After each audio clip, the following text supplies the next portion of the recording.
Community members, your presence here indicates that you care about Jordan and all of the students in Richland, too. You care about your public schools and your community. You are leaders in our faith community, social services sector, local government officials, and owners and executives in business. In those roles, you touch the lives of families and residents in our community.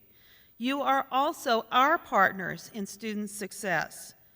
We understand that you need a workforce well-equipped to compete in the global economy with new demands for an increasingly sophisticated technological and interpersonal skill set. We also understand that it is through school that our children can learn to be inquisitive, compassionate, resilient, and collaborative.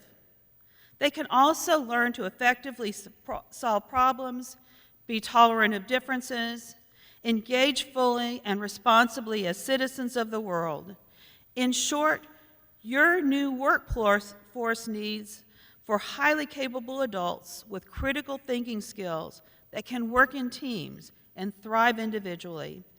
I'm here this morning to let you know that as your partner, we are meeting that challenge.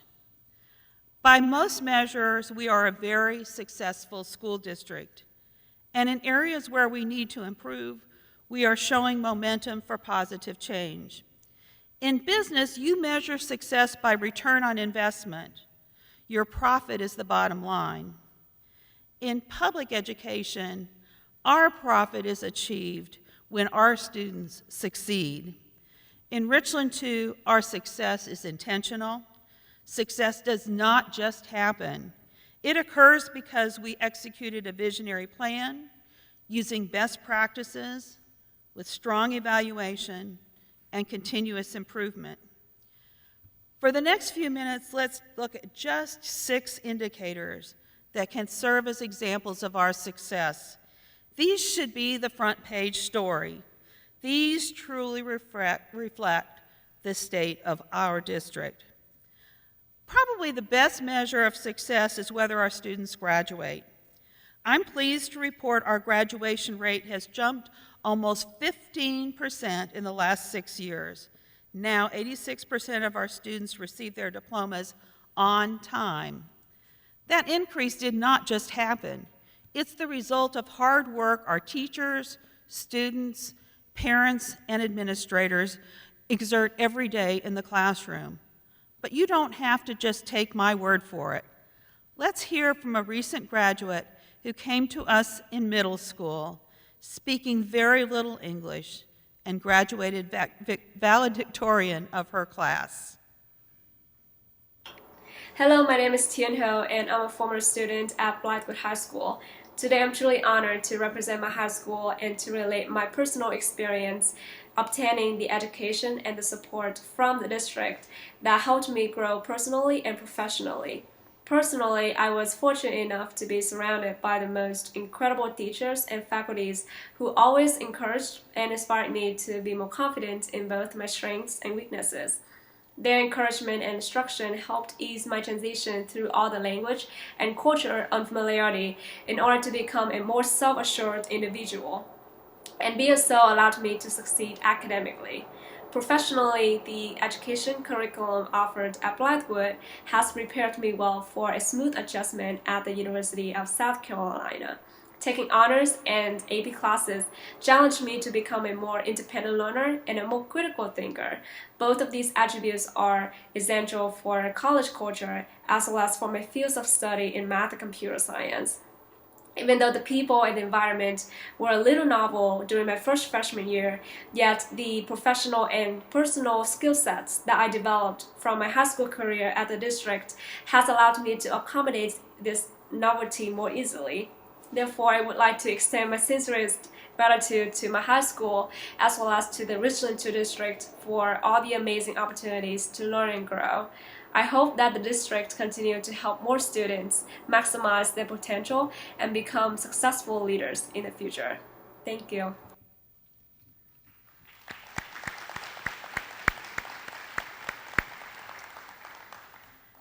Jen mentioned advanced placement classes as an important link in her pathway to success. Today, we have more students than ever enrolling in our advanced placement courses. Last school year, our high school students took 2,002 AP exams, which was a 12% increase over the number of exams taken the previous year. Earning a score of 3 or higher on those exams may earn students college credit, and 64% of the students earned a 3 or higher. That's 7 percentage points higher than the state and national averages. Research shows that students who take AP classes are more likely to pursue advanced degrees beyond high school. For South Carolina, that is especially important, considering economic impact studies that have reported that 52% of the new jobs in the future will require higher education. The rigor in advanced placement courses affects the overall rigor of our school curriculum and instructional programs. That doesn't just start in our high schools. However, thanks to programs in our district such as AVID, and we have AVID programs in 7 elementary schools, at all 7 middle schools, and all 5 high schools. Now, I want you to hear firsthand how AVID helps our students prepare for their futures. The video features Rice Creek Elementary student Isabel Lockhart and Javier Delgado from Kelly Mill Middle School. Kelly Mill is an AVID national demonstration site. Let's look at the video. This is Isabel Lockhart. She is one of our 5th grade AVID elementary students at Rice Creek Elementary. Isabel, tell us what is the best part of AVID Elementary for you? That would be the pencil pouch because it has everything I need to conquer the day head on. And Isabel, what do you think is the best AVID strategy that you use most during your school day at Rice Creek? Star note taking, because when you need it, honestly, we need it all the time because we have 4 different teachers that we go to. So star note taking in all of our different notebooks, just one way is perfect. And Perfect. Isabel, how do you think the star note taking is going to help you when you get to middle school and high school?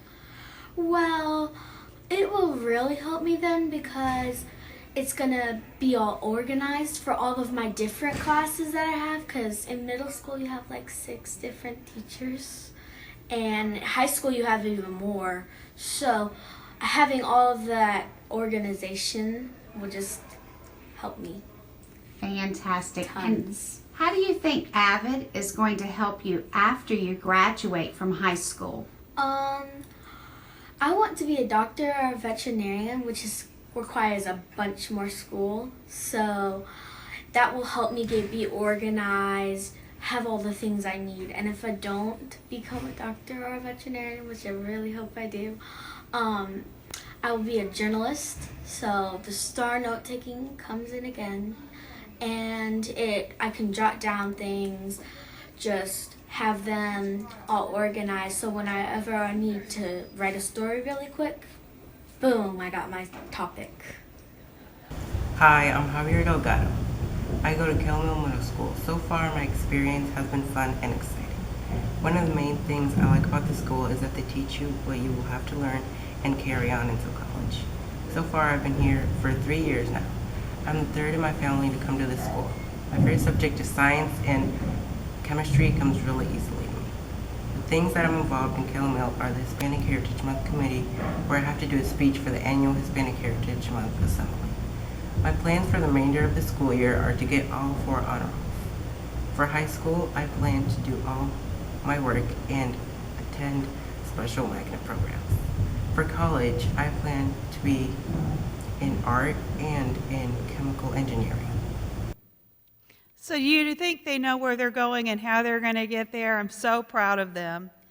Javier cannot join us today, but Isabella is here with her mother, Michelle Parham, and her grandmother, Geraldine Lockhart. I'd like to ask you to stand and be recognized.